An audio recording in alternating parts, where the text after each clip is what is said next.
దేశంలో బడుగు బలహీన వర్గాల వాళ్ళే అనేక మంది జైళ్లలో ఉంటున్నారు వివిధ కేసులలో. వాళ్ళకి వాదించుకోవడానికి లాయర్లను పెట్టుకోలేక ఈజీగా కొట్టివేయబడ్డ కేసుల్లో కూడా వాళ్ళు శిక్షలే అనుభవిస్తున్నారు.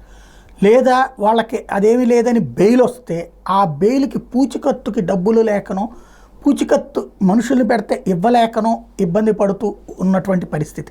దీని మీద సుప్రీంకోర్టు స్పందించింది. న్యాయస్థానాలు బెయిల్ మంజూరైనప్పటికీ పూచికత్తు సమర్పించలేని నిస్సహాయ పరిస్థితుల్లో జైల్లోనే మగ్గిపోతున్న ఖైదీల సమస్యను సుప్రీంకోర్టు మరోసారి తెర మీదకి తీసుకొచ్చింది. న్యాయస్థానాలు కల్పించిన ఉపశమనాన్ని నిస్సహాయ ఖైదీలు వినియోగించుకోవాలంటే ఏం చేయాలనే విషయం మీద దృష్టి సారించింది.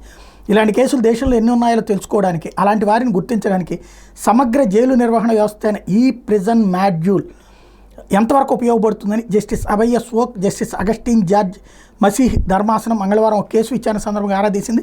2021లో నమోదైన సుమోటో కేసుకు సంబంధించిన విచారణ మంగళవారం జరిగింది.